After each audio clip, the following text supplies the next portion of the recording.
ခေါင်းထဲမှာအမိုက်တွေထက်အဲ့ဒီအမိုက်တွေနဲ့ပူလောင်နေတယ်ဆိုလို့ရှိရင်ခေါင်းအေးမထားနိုင်တော့ကျွတ်ခေါင်းအေးဆိုလို့ရေစွတ်တာမျိုးမလုပ်လိမ့်နဲ့နော်အေးပတ်တော့မယ်ခေါင်းအေးထားဆိုတာအပူတွေအတွေးမတွေးနဲ့အရှုပ်တွေမထက်နဲ့မြူနီစပယ်အမိုက်ပုံကြီးမဖြစ်စေနဲ့ကိုယ်အောင်နောက်ထဲမှာကြည်လင်အေးမြပြီးတော့တန်မိုးရှိတဲ့အရာတွေသာခေါင်းနဲ့ထည့်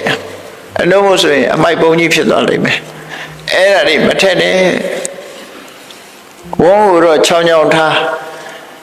ခြေထောက်ကိုတော့နှွေးနှွေးလေးထားလို့ပြောချတယ်ပေါ့နော်ခြေထောက်နှွေးနှွေးခေါင်းအေးဝန်းချောင်းချောင်းလူဘဝမှာတော့အဲ့ဒါជីវတ်တွတ်တဲ့ခြင်းအကြောင်းတွေပဲကျမ်းမာပြီးတော့ជីវတ်တွတ်တဲ့အကြောင်းအဲ့ဒါကြောင့်ဘဝမှာစာရင်တော်ဆိုတာဆင်ញင်သုံးသက်တတ်ရမယ်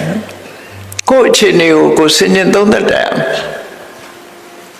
ငါလှုပ်နေတာဘာတွေနဲ့အချိန်ကုန်နေသလဲငါဘာလှုပ်တဲ့သလဲဆိုတာကိုအမြဲတမ်းဆင်ញင်သုံးသက်ရမယ်ဒီတဲ့အစင်းမြင်လို့နိဗ္ဗာန်ရချင်တယ်ဆိုလို့ရှိရင်တော့ဘယ်အရာမှမမြဲဘူးဆိုတာကိုသိရမယ်ဆင်ញင်နဲ့မမြဲဘူးလို့သိခြင်းဟာဘာအကျိုးရှိလဲလို့မေးကြည့်တွေ့တောင်မှုတွေကိုရှော့ချလို့ရတာလူတွေဟာတွေ့တာမှုဆွဲမဲ့မှုတွေပေါ်မှာတွေ့တာမှုဆွဲမဲ့မှုကိုအကြောင်းပြုပြီးတော့တွေ့တာတဲ့အရာအတွက်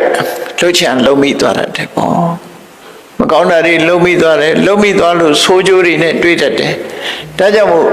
တွေ့တာမှုကိုရှော့ချဖို့ရတယ်အရာခတ်သိမ်းဟာမမြဲဘူးဆိုတဲ့အနိစ္စတင်ညာထာဝရပြောင်းလဲနေတဲ့အရာတွေပဲလို့ဆင်ញင်သုံးသပ်နိုင်ရမယ်လို့သူဆိုတယ်အဲ့ဒါလို့မဟုတ်လို့ရှိရင်ကိုယ်စိတ်တွေအာယုန်တစ်ခုထဲမှာစူးစီးလို့မရဘူးတမာရီမရှိလို့